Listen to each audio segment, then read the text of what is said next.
Hey guys, welcome back to James King.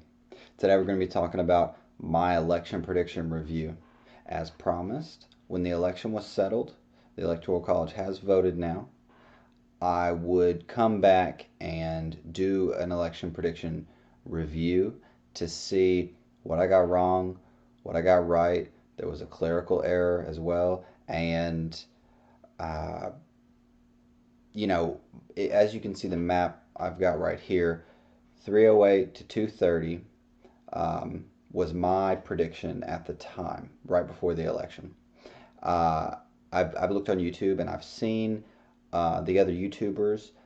Some of the bigger ones had 256 for Biden, some had 292 or in the 290s somewhere. But mine was 308 to 230. Obviously, the final result was 306 to 232. So, if anything, credit for being very, very close. I got not only the Electoral College vote very, very close, it's the correct states that I also picked. I got a couple of things wrong. There was one clerical error that was something that I didn't really get wrong. I just didn't really notice that I didn't click it. But we'll get into that and I'll explain why that's an obvious mistake. So I'm going to link the video to the previous election prediction, which you're certainly welcome to click on and double check and verify. But let's get into what I got wrong, what I got right. All right, obviously, North Carolina ended up going for Trump. Georgia ended up going for Biden.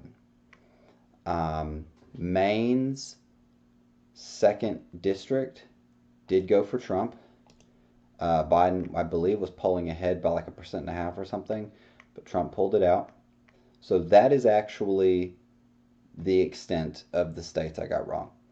That is everything I messed up, which is pretty good based on the polling. I hit the nail on the head. You'll notice that 308 to 230 is not the election result though. So what else did I mess up? Nebraska, you'll notice. So if you see what these numbers are, I'll explain to you what they mean. So you have first, second, third congressional districts, right? And they award electoral votes based on congressional district votes. So it's so you can, these are the only two states that still apportion their votes based on congressional district, but also two electoral votes for the popular vote winner of the state. Now, I left this blank, or not blank, I left it blue on the original map. I may have actually clicked that, but I wasn't really thinking because I knew that they did it by popular vote, but I really wasn't processing it because he was always going to win Nebraska like 60 to 30 popular vote. So that was a mistake on my part. When polling is 60-30, I'm going to go with the polling. So, I'll have to go back and see why I did that, but it's definitely not intentional. So I'm counting that as a clerical error. But that is the sum total of the mistakes that I made. As promised, I said I was going to make this video and tell you what I got wrong, what I got right. Um, North Carolina and Georgia flipping, and the one congressional district in Maine. Like, subscribe, give me a little credit for getting close, I think.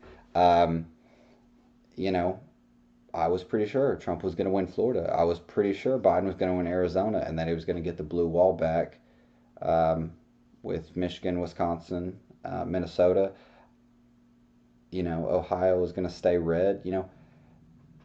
A lot of people had it different, and they weren't wrong for doing that because it is very difficult when you look at the polling and it's so skewed as it was this time, as it was in 2016. In some areas, it was even worse.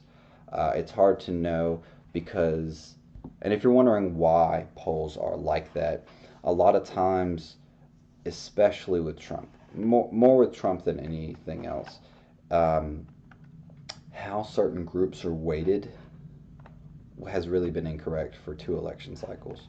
So, non-college educated white voters underpolled in 2016. They thought they corrected it for 2020, and they kind of didn't. But then the thing is, what really swung possibly somewhere like Florida for Trump is the Latino vote. But the dynamics of the country are such that, you know, that helped Trump in Florida. But the exact same dynamic, the Latino vote in Arizona, potentially pushed Biden over the edge. So, these groups are not a monolith, and they voted on a very dynamic scale. So we'll see how this shakes out. It's currently, what, 12/25, 2020. Merry Christmas, guys. Hopefully 2021 is better. I hope that comment ages well. But this is my election prediction review map. I'm going to have some new videos coming out with the new year. The channel has been kind of lukewarm active, but 2021 is going to be the year where I put out more videos on a more regular basis. Remember, like, subscribe. Thank you for watching, guys. Have a Merry Christmas.